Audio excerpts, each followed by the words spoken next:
Welcome guys, welcome to my YouTube channel DP study point. तो आज के इस वीडियो में मैं आपके लिए लेके आया हूँ इकोनॉमिक्स क्लास 12th मांग की अवधारणा, कॉन्सेप्ट ऑफ डिमांड। यानी कि मांग की जो अवधारणा आपके आरबीएससी का जो कोर्स है, जो इसमें तीसरा चैप्टर 3 है गाइस, ये चैप्टर 3 उसका जो भी टॉपिक है मैं आपको इस वीडियो में बताऊँगा। तो चलते हैं बिना किसी देरी के वीडियो स्टार्ट करते हैं। गाइस, वीडियो स्टार्ट करने से एक बात बता दूं, यदि आप हमारे चैनल पे नए हैं तो जल्द से जल्द इसको सब्सक्राइब कीजिए और बेल आइकन को जरूर दबा देना, जिससे कि मैं जो भी वीडियो बनाऊं इकोनॉमिक्स से संबंधित आपको सबसे पहले मिले। तो मांग की अवधारणा का सबसे पहले अर्थ ले लेते हैं, मांग क्या होती है। यहीं से स्टार्ट करते हैं अपन इस चैप्टर को। मांग से तात्पर्य वस्तु को प्राप्त करने की इच्छा से, यानी कि वस्तु को प्राप्त करने की इच्छा मांग, अर्थात मांग से आशय किसी वस्तु की वह मात्रा जिसे उपभोक्ता अन्य बातें पर समान रहने पर खरीदने को तैयार। यानी कि मांग वो होती है जो एक उपभोक्ता बाजार में जो भी वस्तु खरीदता है, यानी कि उसकी मांग है। जैसे मुझे वो खरीदने की डिमांड है, मेरी वो डिमांड है, उसे मांग कहते हैं। यानी कि जो उसको प्राप्त वस्तु को प्राप्त करने की इच्छा होती है ना, वही मांग कहलाती है। उपभोक्ता जिस वस्तु को प्राप्त करना चाहता है। अब मांग में तीन तत्व सम्मिलित होते हैं: किसी वस्तु को प्राप्त करने की इच्छा या आवश्यकता। जैसे मैंने बताया कि किसी वस्तु को प्राप्त करने की इच्छा होनी चाहिए, कोई भी वस्तु हो, है ना। वो वस्तु को खरीदने के लिए साधन का होना, साधन का मतलब पैसे या मुद्रा का होना। और वस्तु को क्रय करने के लिए साधन को खर्च करने की तत्परता। यानी कि वस्तु तभी क्रय करोगे जब आप साधन को खर्च करने की तत्पर हो जाओगे, यानी कि मुझे पैसा खर्च करना ही है, तभी तो वस्तु को क्रय करोगे। इस वजह से मांग के तीन तत्व इसमें सम्मिलित होते हैं। अब आती है हमारे बाजार मांग। बाजार मांग भी गैस मांग की जैसी ही है, लेकिन इसमें उपभोक्ता निश्चित समय व निश्चित कीमत, यानी कि किसी भी दी हुई कीमत पर समस्त उपभोक्ता द्वारा मांगी जाने वाली मात्राओं का योग बाजार मांग कहलाती है। यानी कि इसमें क्या होता है कि उसमें बहुत सारे उपभोक्ता होते हैं इसमें, और बहुत सारे उपभोक्ता जो डिमांड करते हैं ना, उनका योग जोड़ दिया जाता है, और जो योग आता है ना, वही बाजार मांग कहलाती है। यानी कि अभी मैं इसको सारणी से बताऊंगा। बाजार मांग अनुसूची में, बाजार मांग अनुसूची का अर्थ भी यही है। बस बाजार मांग अनुसूची के अर्थ में आपको क्या करना है कि जब इसे सारणी से दर्शाया जाता है, यहाँ पे आपको ऐड कर देना है, जब इसे सारणी से दर्शाया जाता है तो बाजार मांग अनुसूची का अर्थ हो जाएगा। अन्यथा बाजार मांग का अर्थ केवल यही है कि इसमें विभिन्न उपभोक्ता होते हैं, विभिन्न विभिन्न उपभोक्ता विभिन्न कीमतों पर जो वस्तु एवं सेवा को मांगी जाने वाली मात्रा है ना, उनका योग बाजार मांग कहलाती है। मांग के दो प्रकार होते हैं: व्यक्तिगत मांग अनुसूची, बाजार मांग अनुसूची। गाइस, पहले वाले को यानी कि व्यक्तिगत मांग अनुसूची को व्यक्तिक मांग अनुसूची भी बोलते हैं, आपकी किताब में भी दे रखा होगा।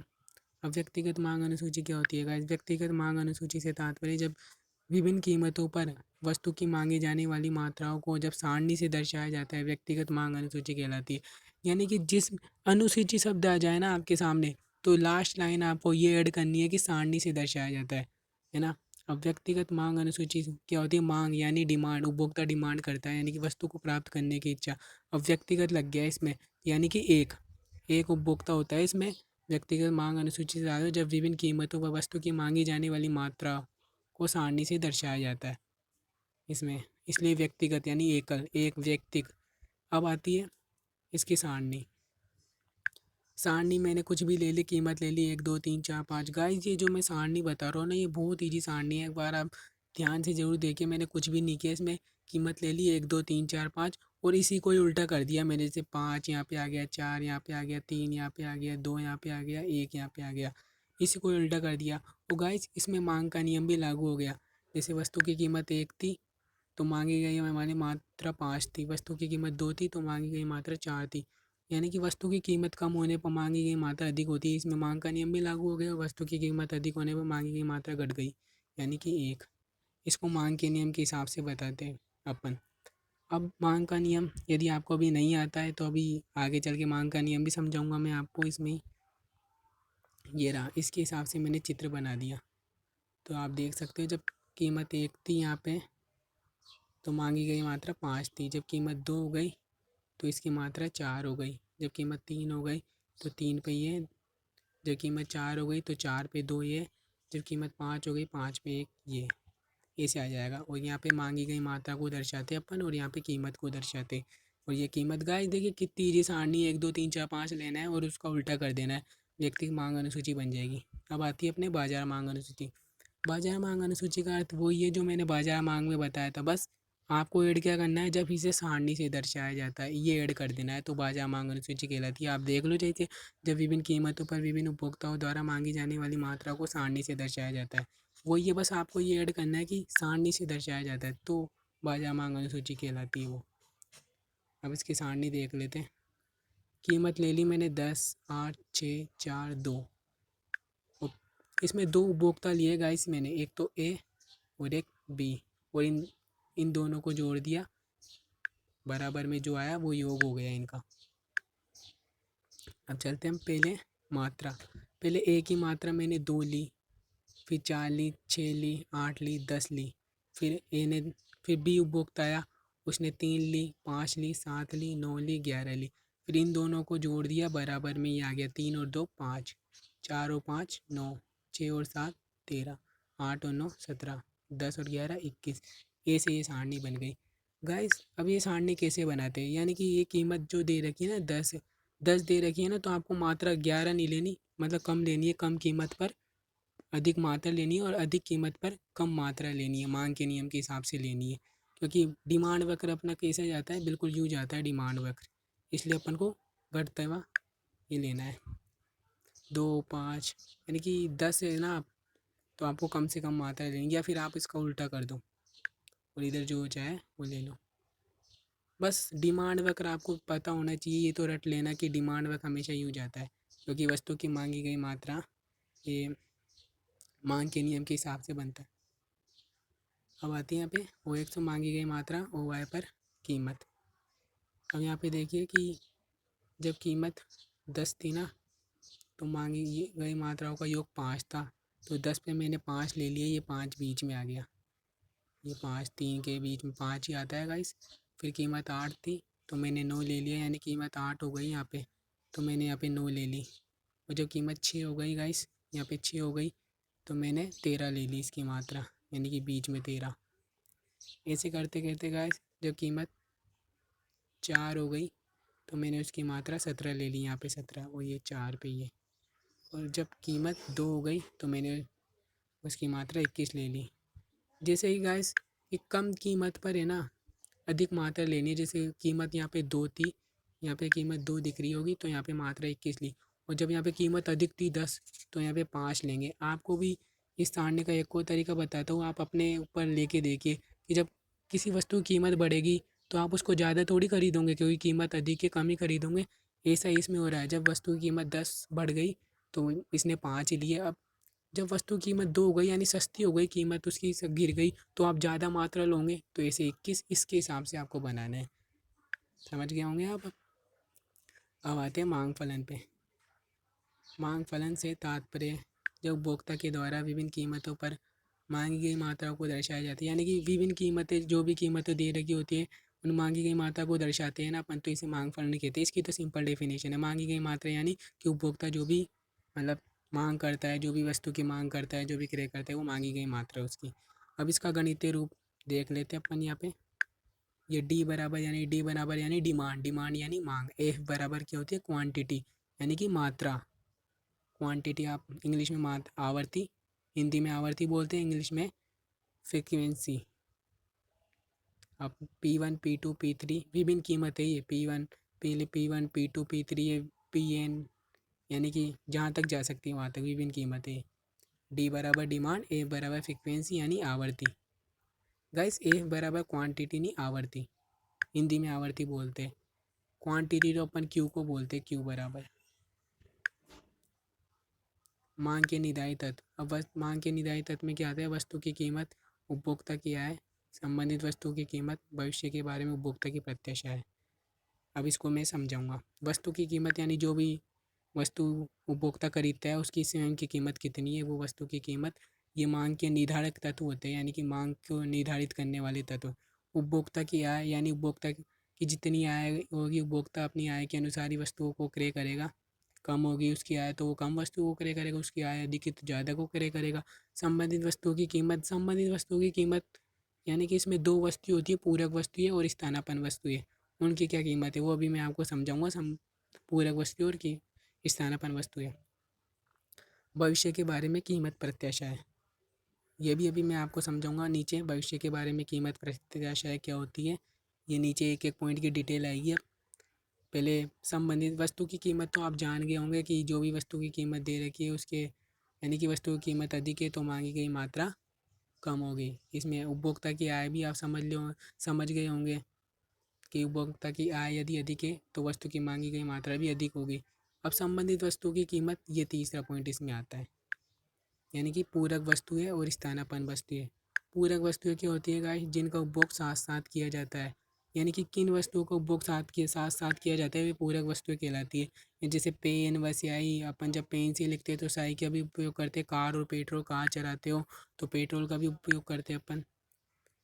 अब इसमें चित्र देख ले, इसका मांग वक्र क्या होता है, ऋणात्मक यानी गिरता हुआ होता है इसका। ओ एक्स पर कार और वाई पे पेट्रोल।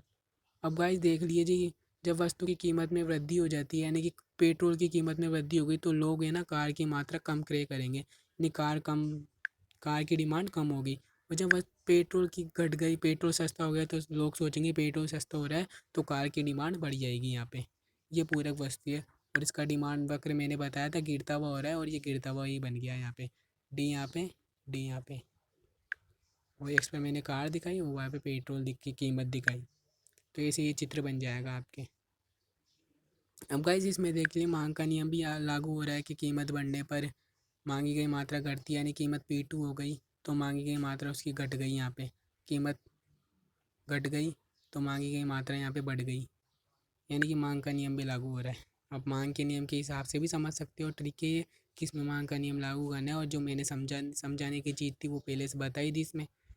अब स्थानापन्न वस्तुएं, ये वह वस्तुएं होती है जो यदि एक वस्तु महंगी हो जाती है तो उसका स्थान दूसरी वस्तु ले लेती है।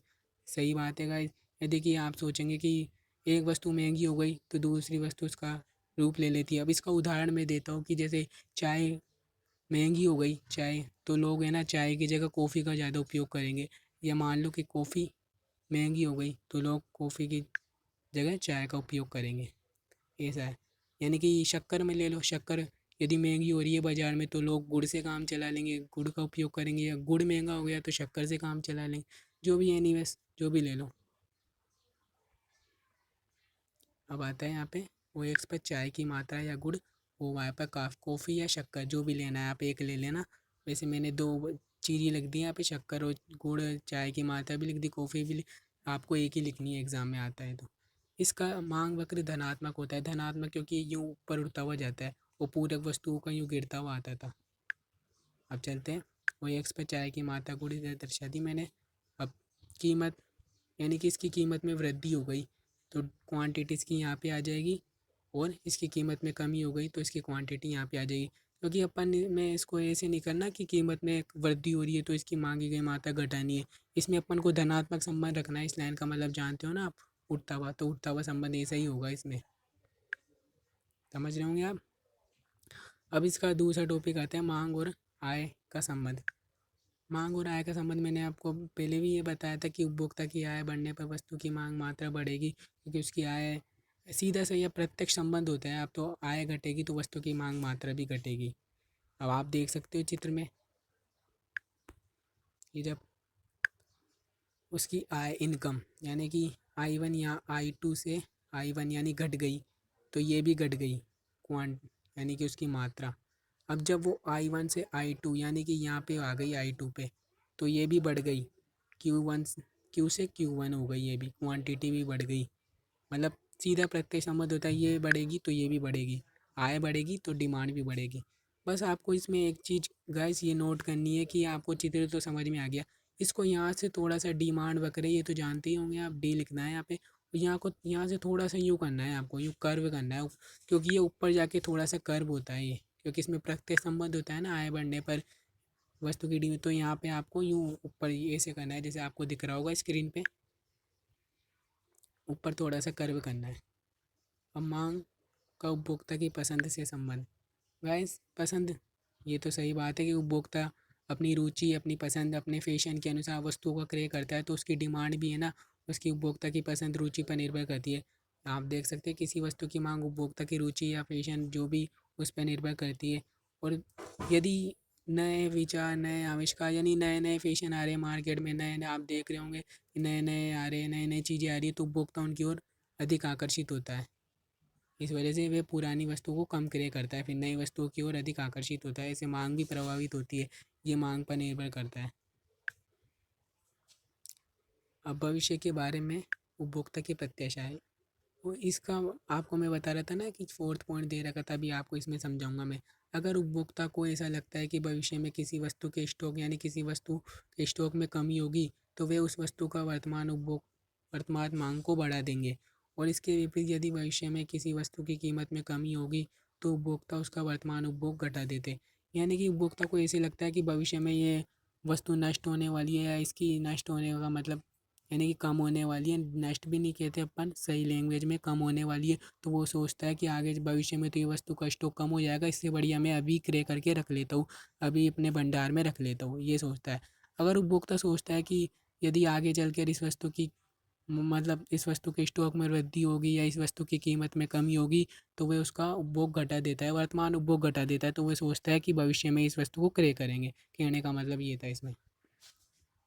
गाइस, इसके अतिरिक्त और भी कारक है जो मांग के निर्धारित तत्व को प्रभावित करते हैं, जैसे किसी देश की जनसंख्या, आकार व संरचना, दूसरे राष्ट्रीय आय का वितरण। गाइस, किसी देश की जनसंख्या का आकार एवं संरचना में क्या होता है कि किसी देश की जनसंख्या पर निर्भर करती है उसकी मांग। यानी कि किसी देश की जनसंख्या ज़्यादा है तो उसकी मांग भी ज़्यादा ही होगी, जैसे युवाओं की बढ़ती मांग है। अभी युवा वर्ग जो होता है ना, किसी देश में युवा वर्ग अधिक है, यानी कि टेक्नोलॉजी, तो वे स्मार्टफोन का अधिक उपयोग करते हैं। मैं उदाहरण देके बता रहा हूँ आपको ये, और किसी देश की जनसंख्या कम है तो वे कम मांग होगी उनकी। अब आता है राष्ट्रीय आय का वितरण। राष्ट्रीय आय का वितरण, यदि गाइस समान है ना, तो मतलब विलासिता वाली वस्तुएं वो अधिक क्रय करते हैं, और असमान है तो वे मतलब अपने अनुसार देख वस्तुओं का क्रय करते हैं। अब आता है मांग का नियम, जो मैं समझा रहा था आपको। मांग का नियम गाइस, ये इकोनॉमिक्स जब भी पढ़ोगे आप, ये मांग का नियम कहीं ना कहीं आएगा। इससे बढ़िया कि जब जब भी आप ट्वेल्थ में, जब मतलब ट्वेल्थ में ही हो आप, तो मांग का नियम पहले पढ़ना पड़ेगा आपको। यानी कि इसके मांग के नियम के आधार पर ही अपने कई डायग्राम आएंगे, ऐसे कई चित्र आएंगे। इससे बढ़िया कि आप मांग का नियम पहले ही पूरा कंटेस्ट कर लें। अब मांग के नियम में क्या होता है कि अन्य बातें समान है। अन्य बातें का मतलब क्या होता है गाइस, वस्तु की कीमत और मांगी गई मात्रा में कोई परिवर्तन नहीं होना चाहिए। वस्तु की कीमत और मांगी गई मात्रा में कोई परिवर्तन नहीं होना चाहिए। यदि वस्तु की कीमत में वृद्धि होती है तो उसकी मांगी गई मात्रा में कमी होती है। मान लीजिए किसी वस्तु की कीमत में वृद्धि हो गई तो उसकी अपन कम मात्रा लेंगे, क्योंकि वह कीमत में वृद्धि कमी लेंगे। और वह यदि वस्तु की कीमत में कमी होती है, यानी वस्तु की कीमत सस्ती हो जाती है, तो लोग उसको अधिक क्रय करेंगे, तो उसकी मांगी गई मात्रा में वृद्धि होती है। यही मांग का नियम कहलाता है। अब इसको सारणी से समझ लेते हैं। कीमत, यानी कि बिल्कुल ईजी सारणी है। कीमत मैंने ये ले ली और मांगी गई मात्रा ये ले ली, और इसको कीमत को यहाँ से उल्टा कर दिया, 5 यहाँ पे, 4 यहाँ पे, 3 यहाँ पे, 2 यहाँ पे, 1 यहाँ पे। ये ट्रिक है इसकी बनाने की। ट्रिक नहीं जानते आप तो मैं इसको समझा भी देता हूँ। जब वस्तु की कीमत 1 थी यानी कम थी, तो उसकी मांगी गई मात्रा अधिक थी। और जब वस्तु की कीमत यानी कि 5 हो गई, बढ़ गई, तो लोग सोचेंगे कि वस्तु की कीमत तो बढ़ गई, तो अपन एक ही इकाई का क्रय करेंगे, यानी कम, डिमांड कम हो जाती है उनकी। और मैंने बताया था डिमांड वह हमेशा यूँ जाता है। अब ओ एक्स पे लिखनी है आपको मांगी गई मात्रा, ओ वाई पर कीमत। और एक पे लिखना है आपको 5, यानी कि एक पर मांगी गई मात्रा 5 थी तो मैंने 5 लिख दी। 2 पे 4 थी तो 4 यहाँ पे लिख दी मैंने। 3 पे 3 थी, ये 3 पे 3 आ गई। 4 पे 2 थी, ये यहाँ पे आ गई। 5 पे 1 थी, 1 पे 5 आ गई। ये इसे मांगी गई मात्रा। और ये जो रेखा जा रही है मांग रेखा, डिमांड वक्र। अब ये गाइस मांग के नियम लागू होने के कारण, यानी कि ये नियम लागू क्यों होता है, अब इसका कारण भी जान लेते हैं अपन क्यों लागू होता है। प्रतिस्थापन प्रभाव, यानी प्रतिस्थापन या स्थानापन्न प्रभाव एक ही बात है, जो मैंने बताया था कि पहले एक वस्तु की, यदि एक वस्तु महंगी हो जाती है तो उसका रूप या उसका स्थान दूसरी वस्तु ले लेती है। जैसे चाय से कॉफ़ी पे जाना, चाय की कीमत बढ़ गई तो लोग कॉफ़ी पर अधिक क्रय करेंगे, यानी कॉफ़ी की डिमांड ज़्यादा बढ़ेगी उस वक्त। अब आय का प्रभाव, आय का प्रभाव क्या आएगा, जब उपभोक्ता की आय बढ़ती है तो उसकी मांगी गई मात्रा भी बढ़ेगी। जब उपभोक्ता की आय घटेगी तो वह अपनी सीमित आय के अनुसार, यानी कि अपनी उसकी आय घट गई तो आय भी सीमित होगी उसकी, यानी वस्तु को क्रय करता है वो उसके अनुसार ही, यानी कि उसकी मांग भी घटेगी। यदि उसकी आय घटेगी तो मांग भी घटेगी, क्योंकि उसके पास इतनी आय नहीं है जितनी कि वो वस्तु का मांग कर सके, यानी कि वस्तु की मांग घटती है इन शॉर्ट। अब तीसरा आता है हासमान सीमांत उपयोगिता नियम। गाइस ये आपने पहले चैप्टर में भी पढ़ा होगा। इस नियम के अनुसार यदि जैसे ये देसी देसी नहीं है गाइस, ये जैसे जैसे, ये जैसे जैसे करना है इसको। जैसे जैसे उपभोक्ता एक वस्तु का अधिक से अधिक क्रय करता है तो एक स्तर के बाद उस वस्तु से प्राप्त उपयोगिता घटती जाती है। ये सही है गाइस। यदि उपभोक्ता एक वस्तु का अधिक से अधिक उपयोग करता है, यानी कि एक ही वस्तु मान लो, जो कोई भी वस्तु ले लो, उसका अधिक से अधिक उपयोग करता है, लेकिन एक स्तर ऐसा आता है कि बाद में उससे जो उपयोगिता प्राप्त हो रही है ना उसको, वो घटती जाती है। अब चौथा आता है जब किसी वस्तु की कीमत घटती है तो कई नए उपभोक्ता है गाइस, ये कई नए उपभोक्ता जो पूर्व में उस वस्तु को नहीं खरीद पा रहे थे, वह इसे खरीद पाने की स्थिति में हो जाते हैं, तो उससे मांग बढ़ती है। और पुराना उपभोक्ता जो घटी हुई कीमत पर अपनी उपभोग की मात्रा को बढ़ा देता है। इस प्रकार वस्तु की कुल मांग में वृद्धि होती है। इन शॉर्ट गाइस आपको चौथा जो पॉइंट है शॉर्ट में बता दूं, जब किसी वस्तु की कीमत घटती है ना, तो कुल बात यह है कि उसकी मांग बढ़ती है, मांग में वृद्धि होती है। बस आपको इतना सा लिखना है, इतना बड़ा लिखने की ज़रूरत नहीं है। ऑब्वियस सी बात है, जब किसी वस्तु की कीमत घटेगी तो मांग भी उसकी बढ़ेगी। अब मांग के नियम के अपवाद बता दूंगा इसमें आपको। इस नियम के अनुसार जैसे जैसे वस्तु की कीमत बढ़ती है, मांग रेखा भी बढ़ती है। मांग रेखा बढ़ने के नियम, मांग का नियम का उल्टी डेफिनेशन मांग के नियम के अपवाद में कर दो आप। मांग का नियम क्या होता है, उसकी उल्टे। मांग का नियम क्या कहता है कि जब वस्तु की कीमत बढ़ जाती है तो उसकी मांगी गई मात्रा कम हो जाती है। अब इसमें क्या है कि इसका अपवाद ये कहता है कि जब वस्तु की कीमत बढ़ती है तो मांग रेखा भी बढ़ती है। अब इसके क्या कारण है, क्यों बढ़ती है, क्यों अपवाद आया ये बीच में, अब इसको समझते हैं। प्रदर्शन प्रभाव गाइस, इस प्रभाव के अंतर्गत व्यक्ति उन वस्तुओं को उपभोग करता है जिनकी कीमत अधिक होती है। यानी कि इसमें वस्तु दिखावे का अधिक उपयोग करता है। प्रदर्शन अब दिखाता है, यानी कि दिखावे के कारण, जैसे कार भवन है, जैसे उसके पास इतना पैसा हो नहीं, फिर भी वो दिखावे के कारण करता है। आपने अपने समाज में उदाहरण देखे होंगे बहुत सारे। अब दूसरा आता है जीवन रक्षक वस्तुएं, उदाहरण दवाई। यानी कि जीवन, ये ऐसी वस्तुएं होती है, यानी कि किसी वस्तु की कीमत बढ़ भी जाए ना तो भी उपभोक्ता उसको क्रय करेंगे क्योंकि उसको ज़रूरत है, करेगा वो। अब मांग का नियम क्या कहता है कि वस्तु की कीमत बढ़ने पर मांगी गई मात्रा कम होती है, लेकिन दवाइयों में मांग का नियम फेल होता है। यहाँ पे मांग का नियम लागू नहीं होता क्योंकि उपभोक्ता को दवाइयों की ज़रूरत है। चाहे तुम कितनी कीमत बढ़ा दो, लेकिन उपभोक्ता अपने जीवन के लिए दवाइयों का उपभोग करेगा ही। अब आता है तीसरा, उपभोक्ता की अज्ञानता फैशन वाली वस्तु है। यानी कि उपभोक्ता की अज्ञानता ये फैशन वाली वस्तुओं में, यानी उपभोक्ता अपनी इच्छा पर निर्भर करता है, यानी कि उसमें ही मांग का नियम फेल हो जाता है। कहीं तो बोलते हैं कि मांग का नियम ये होता है कि किसी वस्तु की कीमत, आप जानते हो किसी वस्तु की कीमत में वृद्धि होने पर मांगी गई मात्रा घटती है। मांग का नियम कहता है उपभोक्ता की अज्ञानता, लेकिन उपभोक्ता की किसी वस्तु के प्रति विशेष लगाव है, विशेष रुचि है, उसका फैशन है वो, तो उसकी कीमत कितनी ही बढ़ा लो वो उतनी ही मात्रा का उपभोग करेगा, यानी कीमत बढ़ने पर भी अधिक वस्तुओं की मांग का उपभोग करेगा। अब आता है गिफिन या घटी। गिफिन या घटिया वस्तुओं में गाइस क्या होता है, ज्वार बाजरा। इन वस्तुओं का उदाहरण, ये शॉर्ट क्वेश्चन में भी आ सकता है कि इसका उदाहरण बताइए। इन वस्तुओं की कीमत घटने पर उपभोक्ता द्वारा इन वस्तुओं का उपभोग घटा दिया जाता है, यानी कि इसमें भी मांग का नियम फेल होता है। अंत इन वस्तुओं में मांग का नियम लागू है। यानी कि मांग का नियम क्या कहता है, किसी वस्तु की कीमत घटने पर, है ना, उसकी मांगी गई मात्रा बढ़ती है। लेकिन यहाँ पे क्या होता है कि इस वस्तु की कीमत घट जाती है ना, तो उपभोक्ता इन वस्तुओं का उपभोग भी घटा देता है। इस वजह से इसमें भी मांग का नियम फेल होता है। ये चार बहुत हैं आपके गाइस। वीडियो इंटरेस्टिंग लगी है तो लाइक शेयर ज़रूर करना, अपने फ्रेंड्स को भी शेयर करना। तो मिलते हैं फिर नेक्स्ट वीडियो में, जब तक के लिए जय हिंद जय भारत। गाइस एक चीज़ मैं आपको बताना भूल गया इसमें, कि जो मांग की संकुचन विस्तार है, मांग में कमी या वृद्धि है, वो मैंने इस वीडियो में नहीं बताया। वो मैंने इस वीडियो में इसलिए नहीं बताया क्योंकि उसकी वीडियो मैं पहले बना चुका हूँ। तो मैं उसका डिस्क्रिप्शन में आपको लिंक दे दूँगा, आप डिस्क्रिप्शन बॉक्स में जाकर उसका लिंक चेक कर लें। ठीक है गाइस, थैंक यू वीडियो देखने के लिए।